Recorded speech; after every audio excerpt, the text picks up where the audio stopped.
Bonjour à toutes et à tous.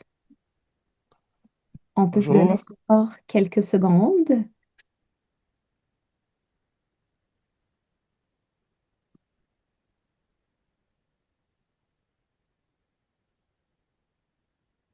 pour que les personnes se connectent.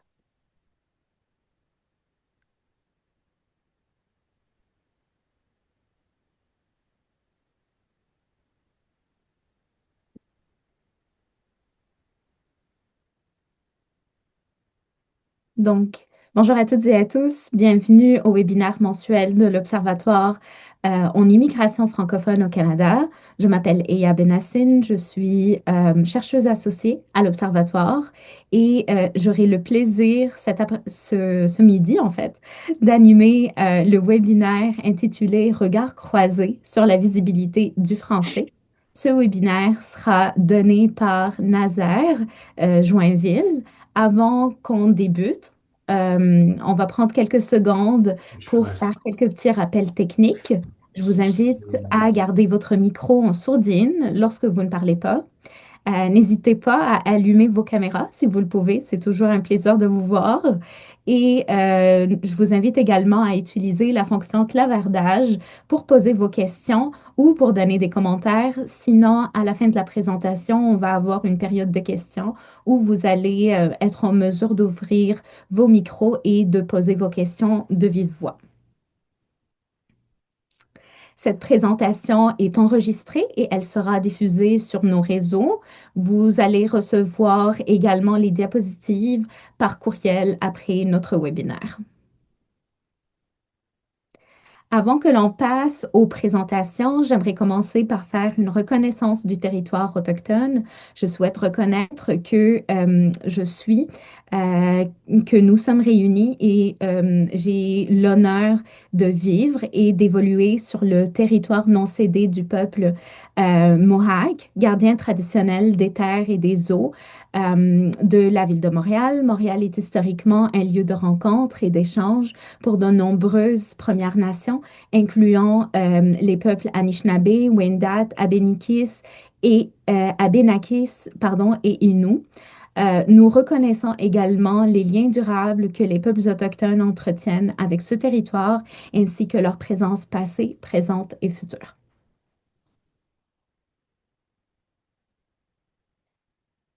J'aimerais vous faire un petit rappel concernant les missions, les visions et les valeurs.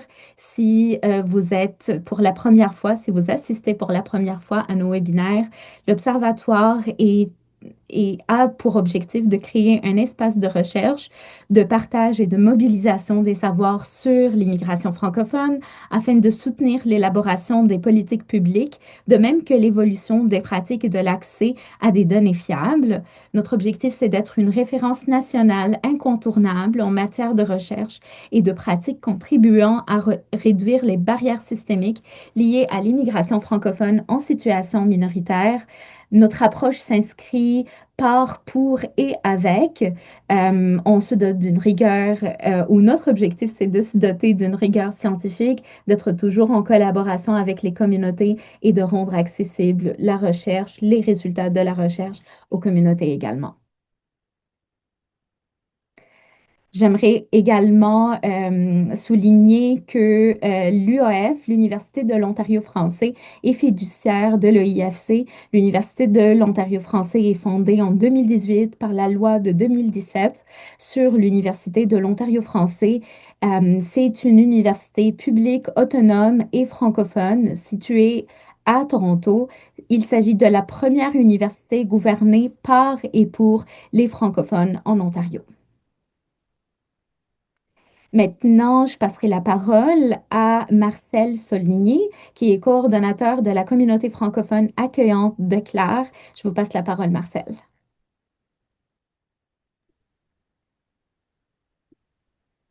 Vous pouvez voir, puis vous pouvez m'attendre? Oui, Parfait.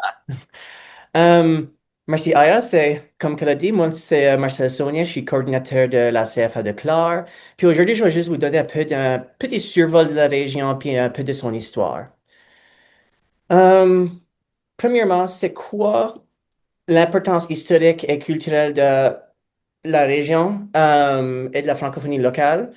Premièrement, il y a plusieurs régions acadiennes à la Nouvelle-Écosse, mais on est la plus grande région acadienne qui parle encore activement le français acadien. Évidemment, le français acadien peut changer de région en région, mais jusqu'à maintenant, c'est encore nous autres la plus grande. Euh, les Acadiens en général ont arrivé au Canada entre les années 1600 à 1605. Ils vivaient à Grand Pré, qui est plus vers Annapolis, Royal, Wolfville. Quand même, ils sont fait déporter par les Britanniques en 1755, puis ils ont seulement permis de revenir au Canada, ou des gens au Canada, des gens à la Nouvelle-Écosse qui ont été déportés à autre endroit au Canada, en 1764, mais seulement si y a la promesse, une alliance à la couronne britannique.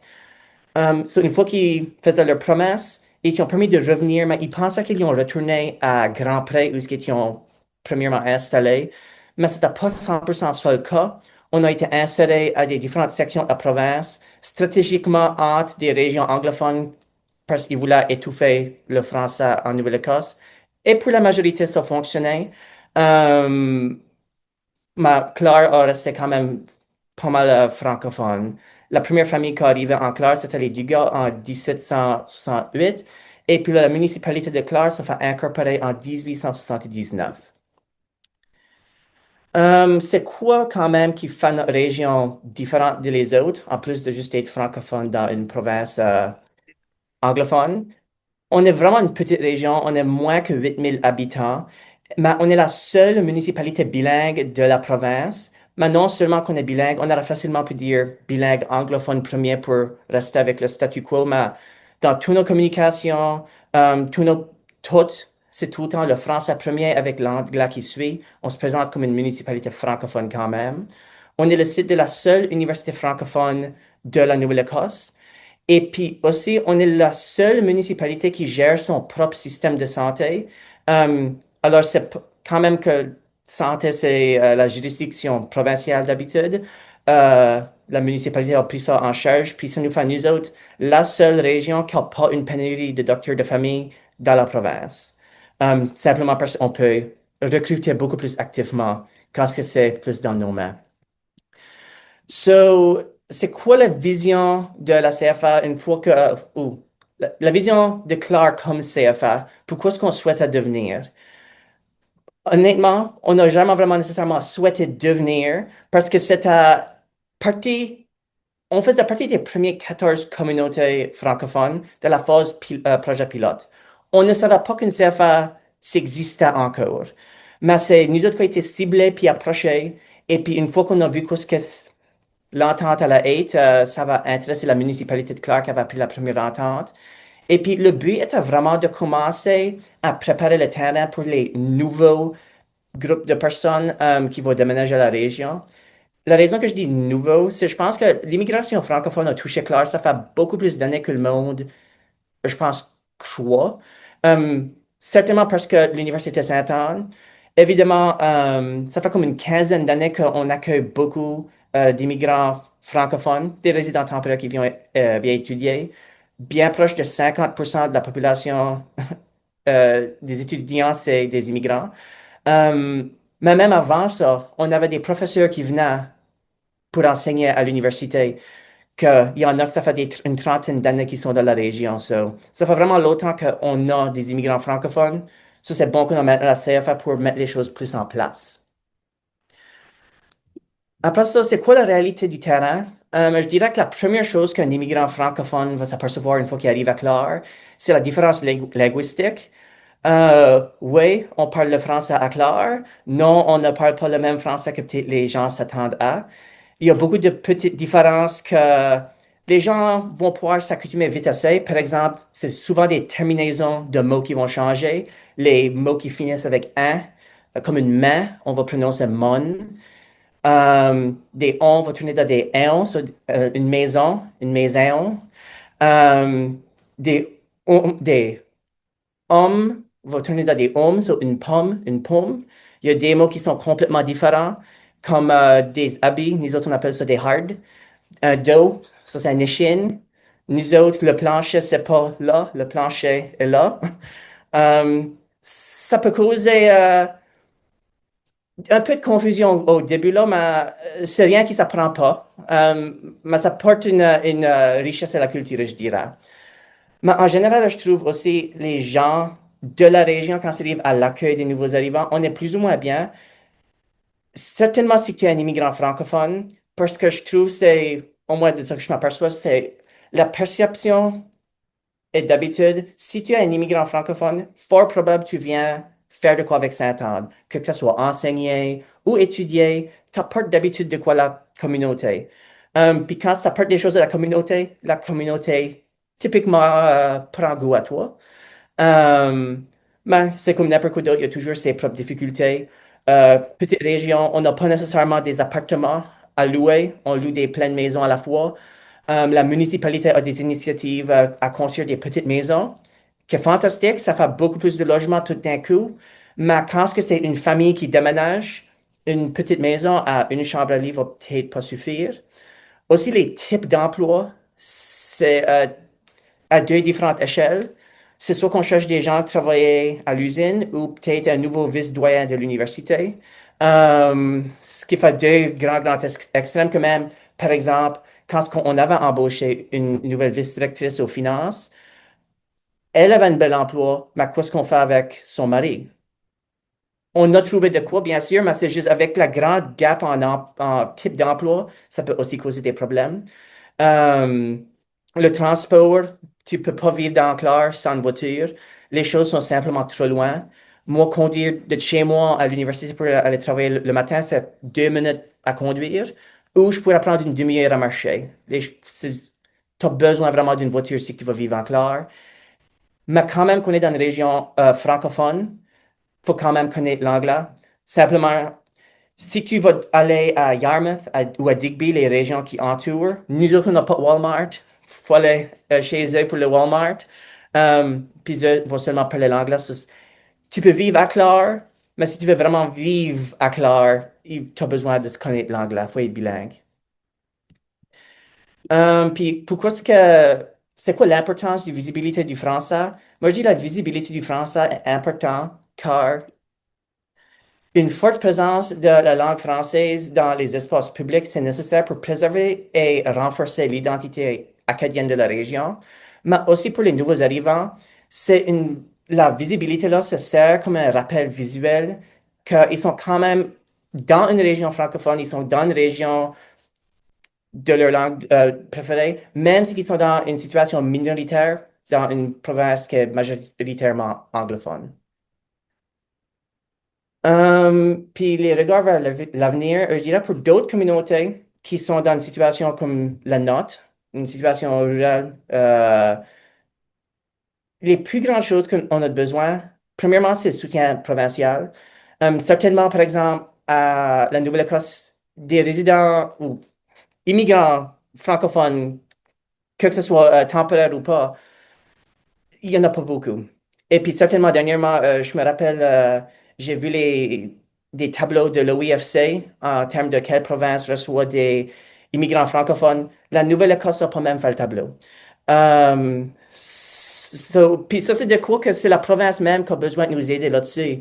Des fois, je pense pas que c'est vraiment faveur de méchanceté, mais quand ils font du recrutement, je pense qu'il faut vraiment qu'ils commencent à considérer vraiment la richesse et la diversité que le français peut amener, mais comment est-ce que ça peut être un atout à la province, quand même que c'est une province anglophone.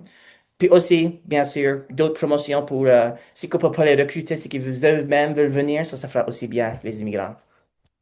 Puis si j'aurais un message à d'autres communautés, ça fera établir des relations avec d'autres communautés similaires à la vôtre et puis faire des partages d'échanges de les meilleures pratiques.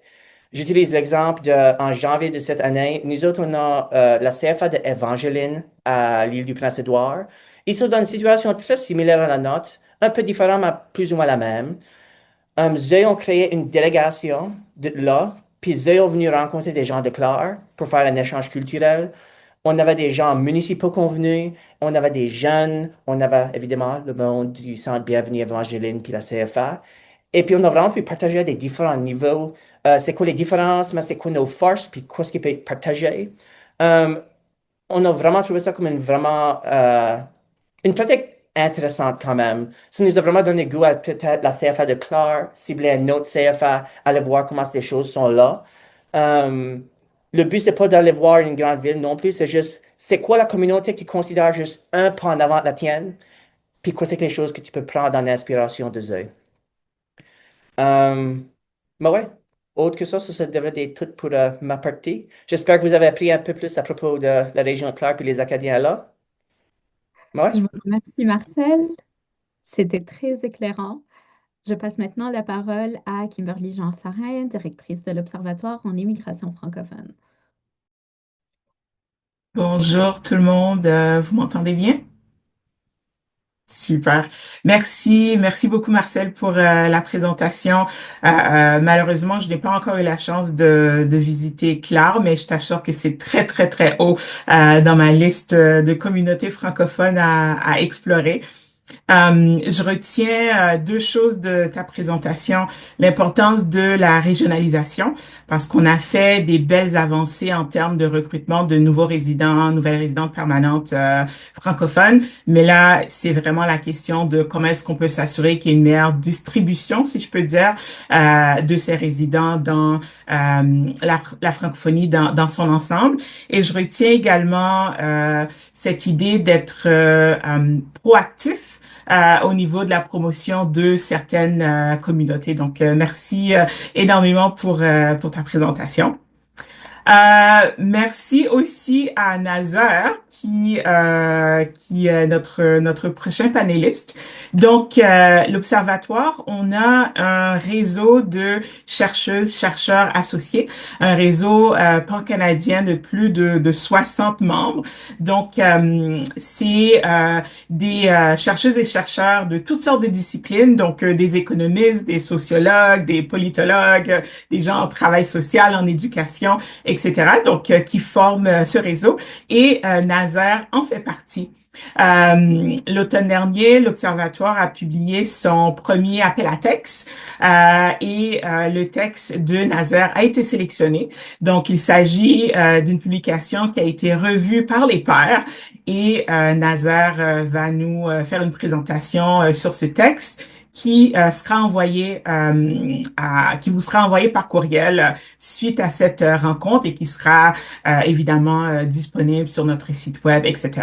Donc un grand merci à Nazaire pour cette première publication scientifique revue par les pairs de l'Observatoire et merci également à tous ceux qui ont contribué de près ou de loin au processus de révision et d'édition. Donc à toi la parole Nazaire. Merci beaucoup.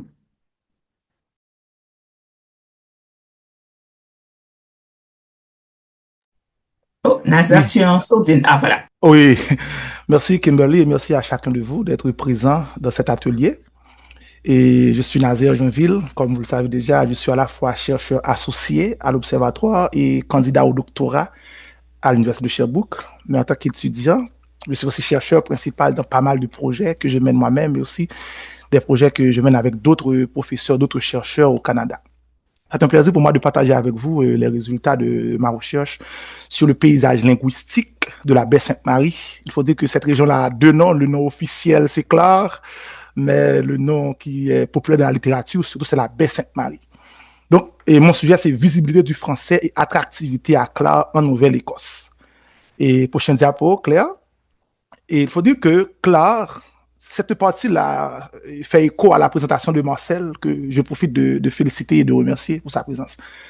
Clare, comme toute région acadienne, se distingue par sa vitalité francophone, notamment avec une utilisation quotidienne du français dans la vie sociale et communautaire.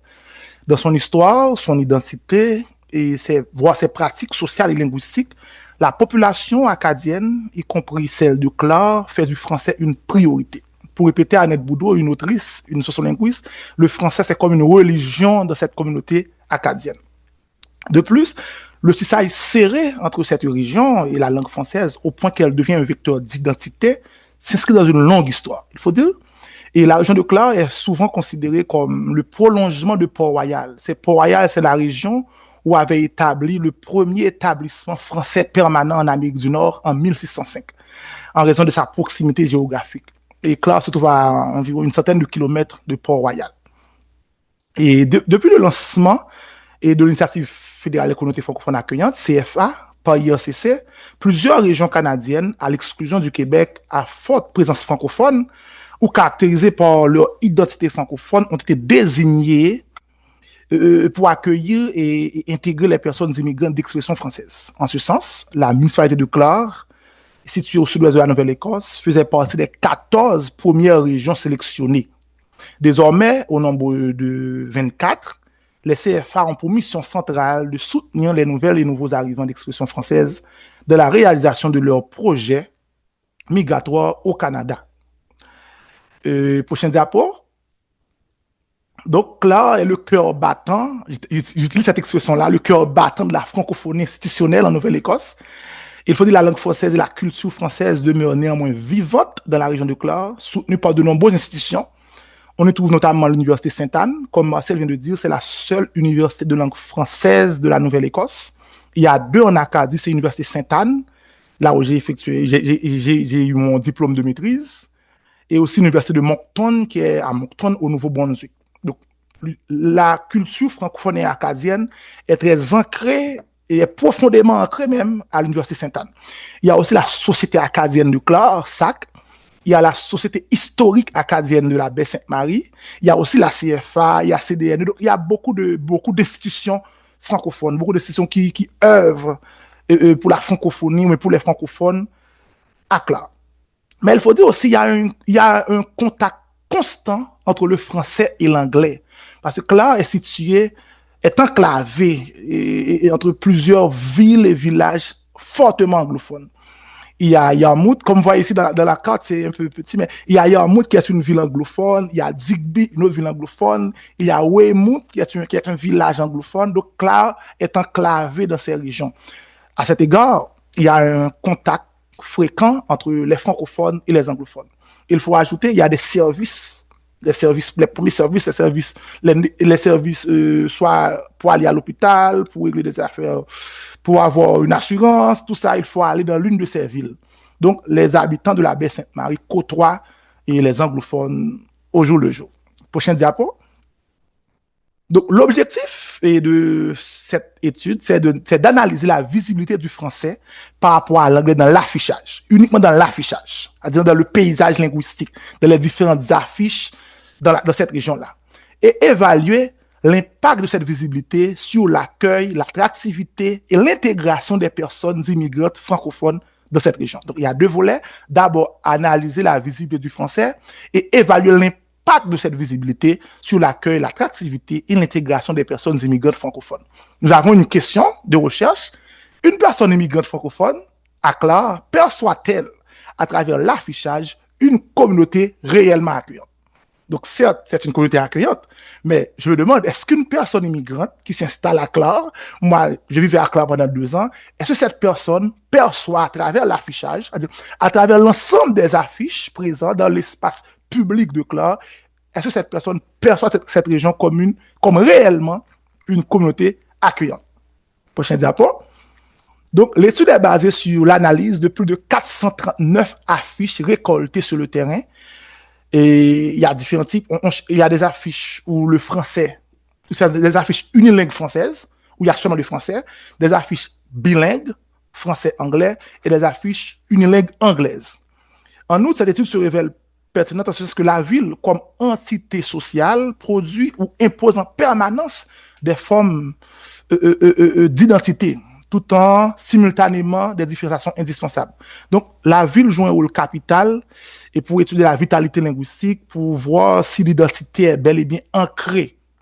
Donc, les photos ont été prises entre le 15 et le 24 décembre 2023, le long d'un tronçon environ 50 km. Il faut dire Highway 1 ou route 1, c'est la route principale de la région. C'est sur cette route et sont placées toutes les entreprises, toutes les institutions de la baie Sainte-Marie. Donc, c'est sur cette route que j'ai pris les photos. Il y a d'où l'approche aussi dans la méthodologie, il y a l'approche quantitative, c'est-à-dire j'ai pris les photos. Il y a aussi une analyse des affiches. Donc, vous allez voir un tableau sous peu où je présente le nombre de photos. Voilà, merci. C'est la répartition des langues de toutes les affiches. Ça, c'est l'approche quantitative. Vous voyez ici, il y a 280 1 affiche sur 439 sont unilingues anglaises, c'est-à-dire seulement anglais. 64% des affiches sont uniquement en anglais. Vous voyez ici, il y a aussi des affichages unilingues français, 64 sur 439, soit 14,57%. C'est-à-dire des affiches qui sont seulement en français. Il y a aussi des affiches bilingues où l'anglais est dominant, c'est-à-dire certes l'affiche est bilingue, mais l'anglais est plus visible. Il y a plus de phrases en anglais. Le nom de l'institution est en anglais. On appelle ça une affiche bilingue où l'anglais est dominant. Ça peut arriver, la description est bilingue, mais si le nom de l'entreprise, de l'institution est en anglais, donc l'anglais est dominant dans cette affiche. Il y a aussi des affiches bilingues où le français est dominant, 4,55%. Il y a aussi des affiches où les deux langues sont sur le pied d'égalité. Donc, on a vu 0,45%. Prochain diapo. Il faut dire, pour le besoin du présent article, l'analyse porte essentiellement sur la visibilité du français par le biais de l'affichage. C'est dans ce sens que je vous présente cette figure où je montre la présence de la langue française. Il y a des affiches où le français est visible, c'est-à-dire c'est seulement 158 sur 439, c'est-à-dire des affiches bilingues, et les affiches unilingues françaises. Est-ce que vous comprenez bien? Les affiches où le français est visible, soit l'affiche est bilingue, anglais-français, soit l'affiche est uniquement en français. Donc, qu'elle soit bilingue ou unilingue française, le français en est visible, il est visible. Et aussi les affiches où le français est totalement absent, c'est-à-dire les affiches unilingues anglaises. Prochain diapo. Donc, on constate ici le paysage linguistique de Clark. Vous voyez deux images. Donc, le français de l'affichage est présent, mais minoritaire. Il faut dire, les panneaux ayant été analysés, qu'ils soient officiels, privés, commerciaux, forment ce qu'on appelle le paysage linguistique. Lorsqu'on parle de paysage linguistique, c'est l'ensemble des affiches. Donc, dans la région de Clark, la langue française occupe une place importante dans l'identité acadienne. Comme en témoignent les figures, et vous avez deux figures ici, surtout la figure de l'Université Sainte-Anne. Donc, le paysage linguistique de Clark met en évidence la vigueur de la francophonie locale, tout en soulignant une coexistence souvent asymétrique des langues, au détriment du français. Et vous voyez l'affiche universitaire, mais en même temps, il y a une autre affiche unilingue anglaise. Donc, c'est juste pour dire que l'anglais est aussi présent, et surtout commercial. Donc, la majorité des entreprises à Clark ont des affiches anglaises, unilingue anglaise. Et on va, le prochain diapo. D'autre part, des affiches de cette région utilisent simultanément le français et l'anglais ou font appel à d'autres langues, comme le chinois. C'est étonnant de voir, il y a des affiches, c'est un restaurant chinois. Et Marcel, peut-être tu connais bien ce restaurant. C'est un restaurant chinois. Donc, en plus de l'anglais et du français, le mandarin est aussi présent dans l'affichage et à la baie Sainte-Marie. Donc, les figures présentées illustrent la complexité et la diversité du paysage linguistique de la région de Clark.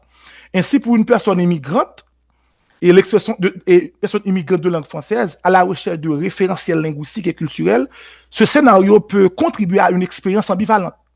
On constate qu'une personne immigrante d'expression française, récemment arrivée à Clark, trouvera que l'affichage français est généralement éclipsé par une domination visible de l'anglais. Ce contraste perceptible peut alors amener cette personne à s'interroger sur le dynamisme réel du français sur le territoire et sur ses attentes initiales en matière d'intégration dans un environnement francophone. Ainsi, le paysage linguistique est un point de référence très utile pour les personnes nouvellement arrivées, en quête d'intégration et de reconnaissance linguistique. Donc, une personne immigrante arrivée ici, en Clark, il va voir le français, certes, mais c'est un français qui est émergé, mais qui est noyé dans l'océan et des affiches et de langue anglaise. Prochain diapo. Donc, il faut dire du côté positif, l'utilisation du français dans les affiches peut être un facteur rassurant et motivant. Et le français est une langue légitimée à Clark. Je veux dire légitimée parce qu'il y a deux types d'affiches. Il y a des affiches top-down et des affiches bottom-up. Top-down, ce sont des affiches émanées par des institutions publiques, c'est-à-dire dans le contexte canadien, des affiches placées par le gouvernement fédéral, provincial ou municipal. À la baie Sainte-Marie, disons, en Clark, les affiches placées par la municipalité de Clark et par le gouvernement canadien sont tous bilingues. Et il y a des affiches de la municipalité qui sont uniquement en français. Comme vous voyez ici, c'est un point positif. Donc, une fois que les institutions publiques, soit le gouvernement canadien, soit la municipalité de Clark, présentent le français dans leurs affiches, donc cela renforce la légitimité du français. Mais il faut dire que c'est différent pour le gouvernement provincial.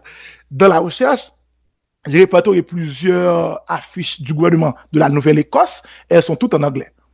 Mais pour les affiches du gouvernement fédéral et de la municipalité de Clore, elles sont toutes en deux langues et parfois en une seule langue qui est le français, surtout les affiches de la municipalité. Donc, le gouvernement du Canada, le principal bailleur de fonds du projet de CFA ainsi que la municipalité, font montre leur volonté de rendre le français visible dans l'affichage.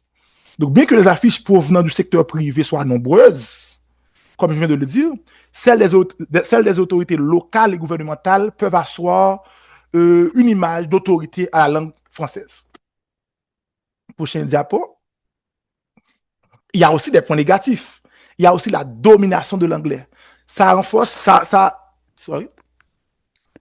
Donc, la domination des affiches anglaises, ça peut conduire à un sentiment d'exclusion et pour la personne immigrante francophone, du doute sur la vie en français et l'intégration devra plus difficile. Donc, une personne immigrante arrive dans une région où la majorité des affiches ne sont pas en sa propre langue. Donc, ça peut entraver son sentiment d'appartenance dans cette région-là. Et vous voyez dans cette affiche, ce qui m'attire l'attention, c'est qu'il y a le drapeau acadien. Le drapeau acadien est semblable au drapeau français. Mais certes, il y a le drapeau acadien, le drapeau exprime que l'identité est très forte de la région, et pourtant, c'est une affiche en anglais. Donc, ce propriétaire-là, à partir de l'affiche, il montre son identité, qui est une identité acadienne, une identité francophone. Cependant, l'affiche en soi est en une seule langue, c'est l'anglais. Il y a aussi un affichage aussi sur la route, c'est totalement en anglais. Sur la route, il faut dire qu'il y a des affiches bilingues sur tous les panneaux d'arrêt. Tous les panneaux d'arrêt en clair sont en deux langues. Arrêt, stop. Mais les autres affiches routières sont toutes en anglais. Prochain diapo.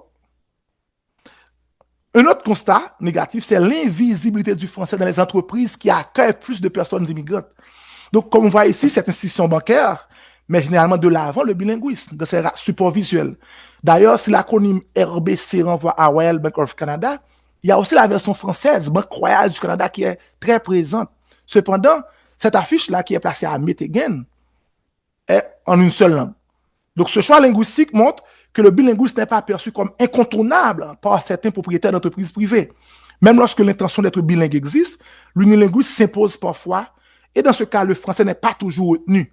Cette situation flagrante, notamment dans les entreprises privées, s'explique par la position subordonnée du français par rapport à l'anglais, y compris dans les régions accueillantes envers les francophones comme la Baie-Sainte-Marie ou Clore. Prochain diapo. Il y a aussi, on va voir les enjeux de l'invisibilité du français. Et l'image que vous voyez ici, c'est le CMA, le Congrès mondial acadien. C'est un grand événement organisé tous les 5 ans dans cette région-là, donc dans l'Acadie en général. Et en 2024, le CMA était organisé à Clore. C'était Clore et Argyle. J'étais présent à titre de chercheur et journaliste et étudiant en même temps. Donc, c'est une photo dans le cadre du CMA. Et je le mets ici en lien avec les enjeux de l'invisibilité du français. Donc, dans une étude qui explore les défis rencontrés par de nouvelles et nouveaux arrivants francophones de les CFA, auprès de 60 adultes immigrants, Archambault et d'autres chercheurs ont retenu les barrières linguistiques et l'intégration sociale difficile. C'est-à-dire les immigrants font face non seulement aux barrières linguistiques et l'intégration sociale. Dans ce contexte, une bonne visibilité du français dans le paysage linguistique pourrait agir comme levier d'intégration en facilitant la communication, en renforçant l'appartenance et les interactions sociales et en réduisant les obstacles d'accès aux services. Donc, la ville comme élément important dans le processus de structuration sociale, comme dirait Monica Heller, peut servir de repère pour ces personnes à travers l'affichage public.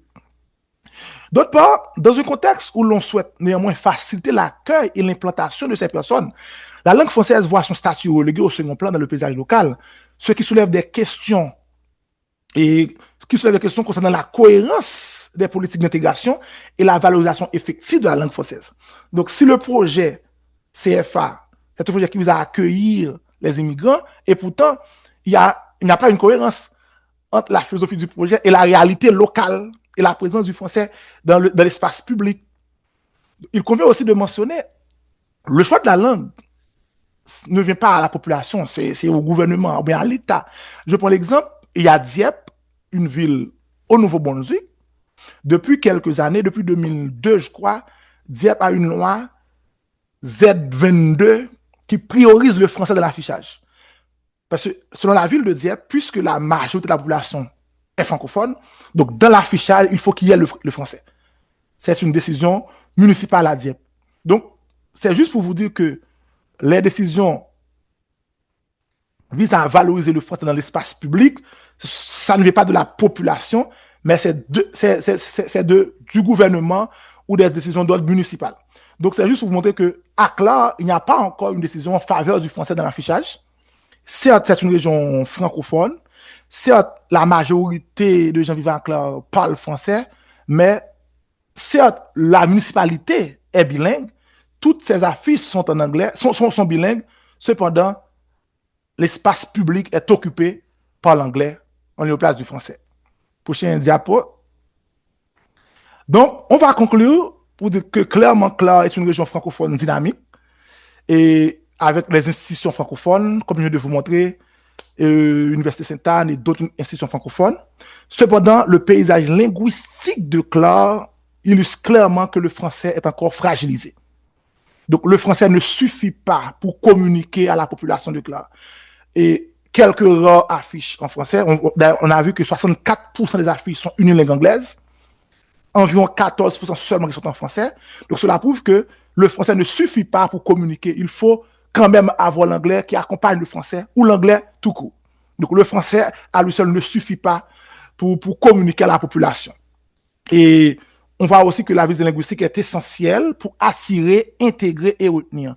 Une personne immigrante francophone arrive dans une région où sa langue est totalement absente ou quasiment absente, ça peut avoir de l'impact sur son attirance ou bien sur son intégration ou bien sur le sentiment d'appartenance à cette région-là. Et prochain rapport, il faut dire que cette étude a certaines limites. Les données sont prises sur une courte période, pendant seulement 2 semaines, et la zone aussi, c'est une zone limitée. Certes, la route 1, c'est la route principale à Clar, mais il y a d'autres routes qu'on n'a pas vues dans notre étude. On a vu seulement la route 1. Donc, je sais que c'est une limite, ça peut biaiser les résultats de l'étude. Et autre chose qui m'est important, c'est qu'il n'y a pas d'entretien avec les personnes immigrantes d'expression française. Donc, c'est la raison pour laquelle il y a une piste de recherche dans le prochain diapo que vous allez voir. J'aimerais avoir des entretiens avec des personnes immigrantes francophones à Clar et dans d'autres CFA afin d'évaluer l'attractivité de ces régions pour elles.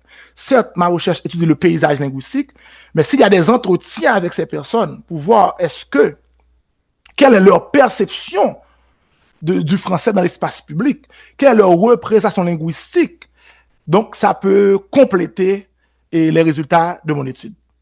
Merci de votre attention. C'est la bibliographie. Et merci de votre attention. Je suis là pour vous écouter s'il y a des questions. Merci. Merci beaucoup, Nazaire, pour votre conférence. On passe maintenant à la période de questions. J'avais des questions en banque, mais je vois les mains levées, donc je vais passer la parole à, je pense que je vois la main levée de Amal.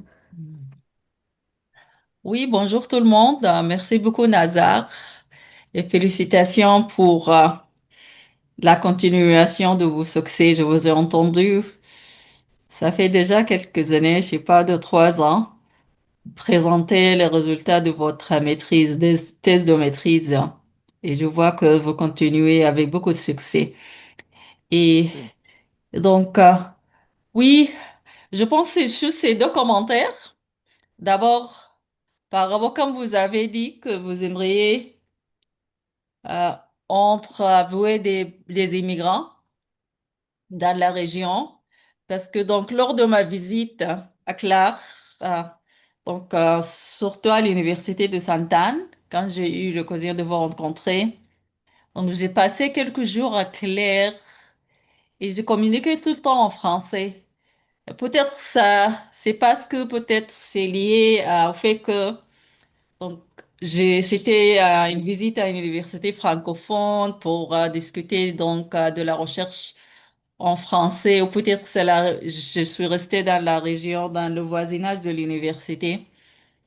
Mais quand même, je me suis aventurée un peu au-delà de ça et j'ai entendu que le français, et comme j'ai dit, je communiquais qu'en français.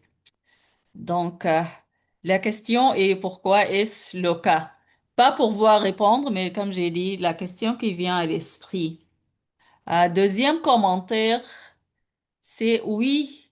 Le côté linguistique, donc soit le français ou même le bilinguisme, bien sûr, a un grand impact sur l'intégration des immigrants, en fait, surtout la rétention de ces immigrants, n'est-ce pas, au sein d'une communauté francophone accueillante. Donc, la langue est importante. En même temps, Claire est majoritairement, très majoritairement blanche. Mm.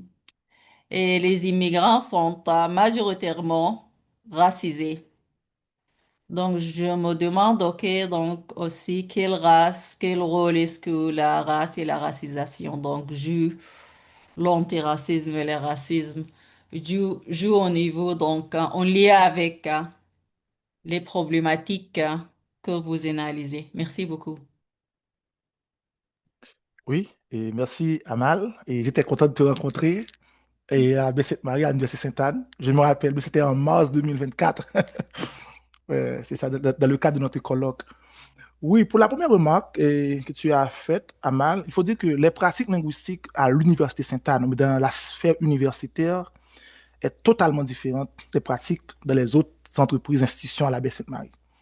Et quand tu es à l'Université Sainte-Anne, tu vas penser que tu es dans une région totalement francophone. Mais quand tu fréquentes les autres entreprises, au supermarché, à la pharmacie, chez un médecin, tu vas voir clairement que il paraît que l'anglais est dominant. Parce que je me rappelle bien, je suis allé dans un supermarché, il n'y avait personne qui s'exprime en français. Ah, personne ne s'exprime en français. Après, 2 semaines après, j'ai vu quelqu'un, il y a l'un des gens qui sont responsables des étagères qui s'expriment en français. Mais sur la caisse, personne ne s'exprime en français. Oh, c'est clair. Donc, c'est différent. Donc, et les pratiques linguistiques à Sainte-Anne, dans le milieu universitaire, ou bien dans les institutions francophones, les pratiques de ces espaces et celles d'autres environnements, d'autres entreprises, institutions, c'est vraiment différent. C'est vraiment différent. Il y a une dominance anglaise dans d'autres sphères et à cela. Et tu dis aussi que tu as vu pas mal de blanches. Oui, parce que les caractéristiques de l'Acadie, Marcel est là, Marcel peut me corriger, c'est le catholicisme, la couleur blanche et la langue française. Donc, quand on dit l'Acadie, on voit le catholicisme. Les Acadiens sont généralement catholiques, les Acadiens sont généralement des blancs, les Acadiens sont généralement des francophones. Donc, c'est la raison. Et là, accueil des immigrants, il y a 15 ou 20 ans de cela. Au cours du début des années 2000, il n'y avait pas vraiment d'étudiants francophones, d'étudiants et immigrants à Sainte-Anne. C'est à partir de 2010 que la région accueille des étudiants internationaux. Donc, c'est la raison pour laquelle la majorité des gens ici sont encore sont blancs. Il y a de moins en moins d'immigrants de couleur noire ici. Je vous remercie. Mélanie, je vous passe la parole si vous voulez poser une question ou Ouais, faire un j'étais un petit commentaire. peu malade, je m'excuse, mais super belle présentation. Moi, je suis à Hearst, dans le nord de l'Ontario, puis j'aimerais ça que tu viennes faire la recherche parce qu'il y a beaucoup de francophones sur la route 11, d'autres pour la CFA. Puis je pense que ça aurait été différent, puis ça aurait été super bien fait si tu veux venir dans notre région. Parce que c'est beaucoup, on parle en français, on vit en français. Puis, hey, je m'excuse, je cherche ma voix. Puis depuis 2013 qu'on a des étudiants à l'Université d'Hearst, puis les nouveaux arrivants sont vraiment fréquents dans nos régions. Donc, si c'est quelque chose qui t'intéresse, viens nous voir. Hein, tu n'as qu'à m'inviter. Hein. T'invite. On s'est rencontrés au symposium l'année dernière, on en a Oui, parlé. Donc, oui, on je me pourra rappelle avoir de la vous. chance. Merci, Oui, bravo à votre présentation, pour votre présentation. d'accord. Mais si on peut rester en contact pour discuter sur les initiatives. D'accord. Vanessa?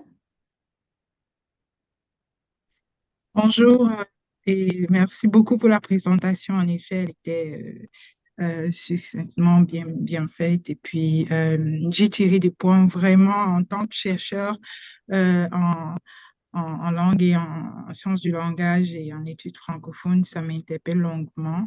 C'est vrai qu'avant même qu'on arrive aux perspectives des manquements et des études d'ouverture d'autres études qui se feraient certainement après celle-ci, je me posais bien la question de savoir à la base si il faudrait interroger les perceptions, ce qui est le cas, de ce que vous voulez faire dans le futur. Moi, je me demandais si ce serait pas intéressant d'interpeller aussi les raisons de pourquoi est-ce que, de qui crée ces affiches, euh, pourquoi est-ce qu'il les crée monolingue ou bilingue, quelles sont les raisons des entreprises qui, à qui appartiennent ces affiches-là. Parce que moi, je me dis, déjà, si c'est une raison d'attraction économique, qui sait, peut-être, ils veulent attirer beaucoup plus de population, peut-être anglophone, dans la zone ou d'une certaine façon, je ne sais pas quelles seraient les raisons, mais interroger aussi les entreprises qui qui ont ces affiches monolingues. Moi, je pense que ce sera aussi une plus-value pour l'étude, à la base aussi pour comprendre quelles sont leurs raisons et peut-être leur vendre aussi l'idée selon laquelle rendre bilingue ouvre aussi des perspectives économiques, puisque si on a des francophones qui immigrent dans la zone, effectivement, ça leur donne de l'attraction à eux aussi. Donc, Oui, et merci pour l'interaction et pour la suggestion.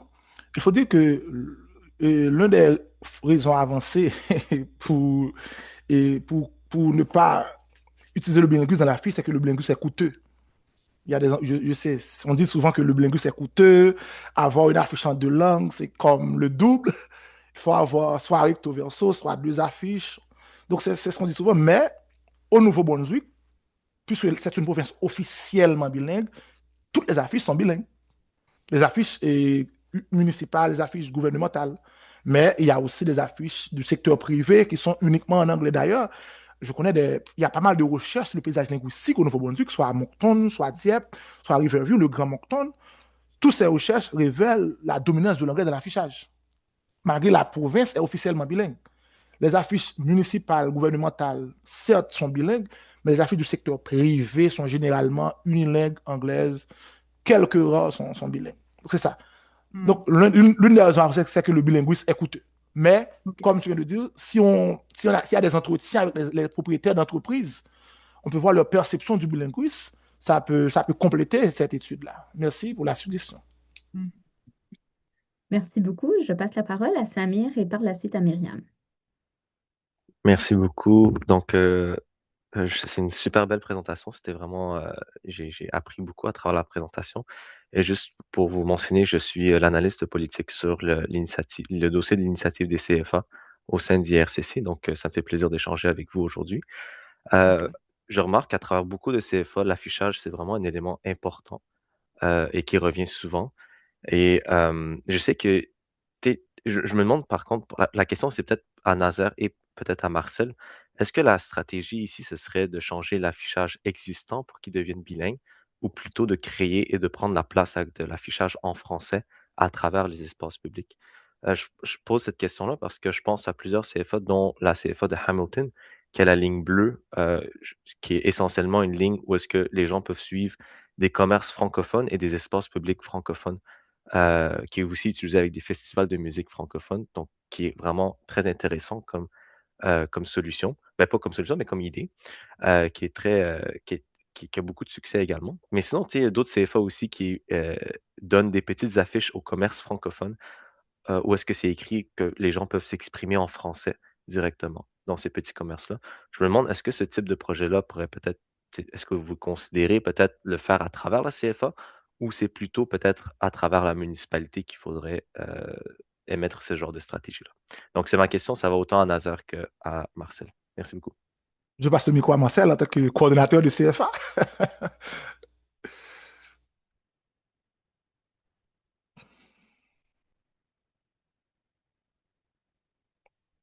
Non, ton micro est fermé, Marcel.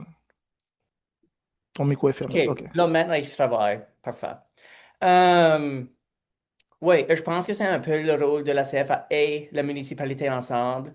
Euh, je sais que dernièrement, la municipalité a aussi embauché un coordinateur en EDIA, puis je pense que des affiches vraiment bilingues pourraient faire partie de faire des choses plus accessibles aussi. Euh, Mais certainement, la CFA déclare pas les fonds à faire des affiches pour toute la région quand même. Ça prendra vraiment l'appui de la municipalité. Mais aussi, ça tombe un peu sous ma question aussi. Je ne suis pas sûr si que je peux prendre la parole pour répondre à la question, mais aussi poser la mienne au même temps là. Je sais que pendant ta présentation, tu as mentionné par exemple, tu as les affiches municipales bilingues et fédérales bilingues. Mais ça, tu sais, la municipalité bilingue, fédéralement on est bilingue.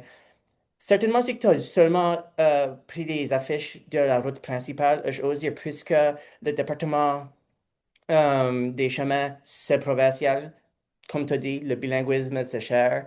Tout leur affichage vont Oui, par force être anglophone. Euh, mais même à l'entreprise, je me demande si que c'est comme les...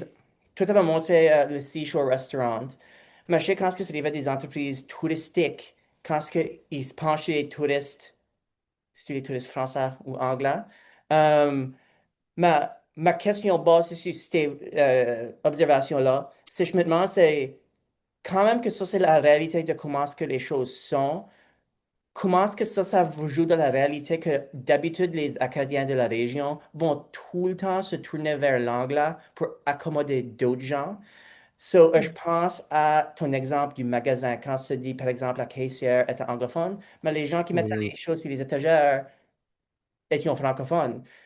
Je connais les gens du magasin que tu parles de. Puis oui.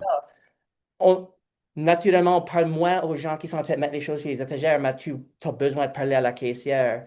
Je me demande combien, à quel niveau que la présence de les affiches anglophones nous fait tourner à l'anglais, même qu'il y a peut-être plus de francophones dans cet espace spécifique.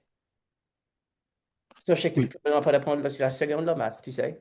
Est-ce que tu peux reprendre la question, uniquement la Oui. question pour moi? La question c'est, basé sur les affiches anglophones, que même si c'est pour les anglophones ou francophones, que ce soit là, les Acadiens de la région vont tout le temps tourner à l'anglais.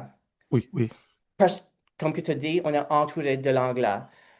Puis ça, c'est pour accommoder les autres qui ne connaissent pas l'anglais. Mais c'est souvent assez dans la région que parfois les Français se parlent en anglais parce qu'ils réalisent plus qu'ils sont en train de parler en français non plus. Mais ça, je me demande à quel niveau que ça s'est influencé par c'est que tes affiches puis ton environnement immédiat a plus de présence d'anglais. Est-ce que ça tourne les Français plus anglais dans cette situation? faut dire, quand je vivais à la Baie-Sainte-Marie, mon environnement immédiat, c'était un environnement francophone. Et je travaillais pour le journal, le Courrier de la Nouvelle-Écosse. C'est le seul journal de langue française dans la province. Et je travaillais à l'Université Sainte-Anne et j'étudiais à l'Université Sainte-Anne. Donc, mes environnements immédiats, c'est un environnement francophone. Et je vivais avec ma famille francophone, créolophone. Donc, si je prends compte de mon environnement immédiat, son environnement familial, professionnel, c'est un environnement francophone. Mais au-delà de cet environnement, on voit la dominance de l'anglais. Et quand on est arrivé dans le supermarché, le réflexe, c'est de s'exprimer en anglais. Mhm. Avant même, parfois, je suis à la Marie, je m'exprime en anglais parce que je sais, je suis la dominance et de l'anglais. Et après, quand la personne me répond en français, et puis je continue en français. Il y a aussi des gens qui m'adressent en anglais. Et je sais que cette personne n'a pas l'anglais, moi, je réponds en français. Donc, le réflexe est toujours tourné vers l'anglais. Mais c'est impossible de faire la différence parce que Yeah. notre étude s'était basée seulement sur l'affichage. Mais certes, il y a la présence des francophones, mais il y a, dans la pratique réelle, on dirait qu'il y a une dominance de l'anglais. Mais mon étude ne peut pas faire ce résumé-là, ne peut pas conclure. Merci beaucoup, Nazaire. Il nous reste à peu près 3 minutes. On a peut-être le temps de prendre une question de plus. Myriam, voulez-vous intervenir? Oui, tout d'abord, merci pour cette invitation. Merci à Marcel et à Nazaire. Merci à l'OIFC. Tout d'abord, ma question, bon, elle s'adresse plus à Nazer et c'est plus une invitation qu'une question. Et donc, Nazer, moi, en tant que coordinatrice de CFA Calgary, ben, je t'envoie une invitation officielle ici à venir faire cette étude d'affichage ici pour Calgary. Calgary, comme l'a démontré la dernière étude de l'OIFC, c'est une ville qui a attiré de janvier à novembre 2025, donc à peu près en termes de résidents permanents, uniquement 1515 résidents permanents, donc ça francophone, sans parler d'autres statuts temporaires.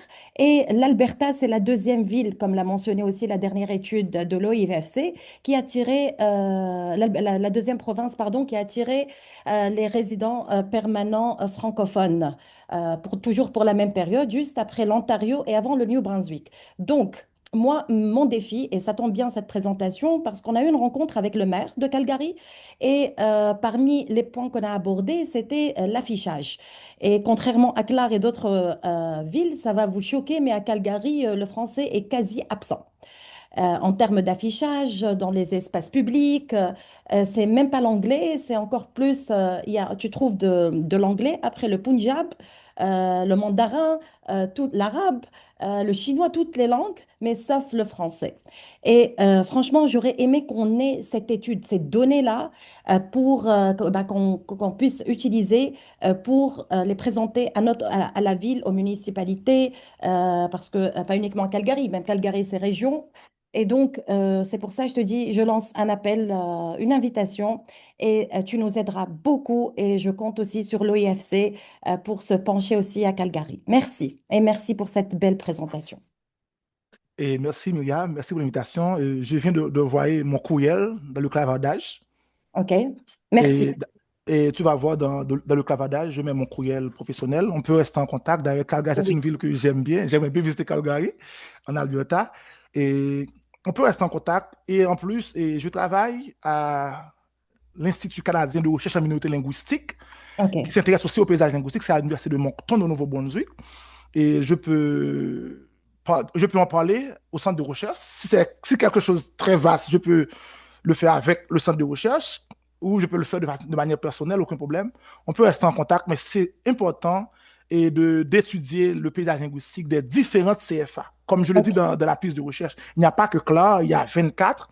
C'est important d'étudier non seulement le paysage linguistique, mais aussi la perception des immigrants à l'égard de l'affichage, à l'égard de la langue française dans l'affichage. Oui, merci. Et en tout cas, vous pouvez compter sur nous pour avoir des témoignages pour vos études de nouveaux arrivants francophones. Avec grand plaisir, on lancera l'appel et on va mobiliser pour vos recherches. Si ça vous facilitera vos recherches, avec grand plaisir, vous pouvez compter sur Calgary. Voilà. D'accord, merci pour Merci. l'invitation, Myriam. Merci. D'accord. Merci beaucoup. En quelques secondes, Julie, je vois votre main levée depuis tantôt. M'entendez-vous? Oui. Oui. Moi, en fait, c'était juste pour, là, c'est super le fun. Claire, c'est une belle région. Marcel, vous êtes chanceux de travailler là. Euh, mais tu sais, c'est une région qui est bilingue. Nous, moi, je suis dans la TFA du Labrador. Terre-Neuve, c'est la province où il y a le moins de francophones au Canada.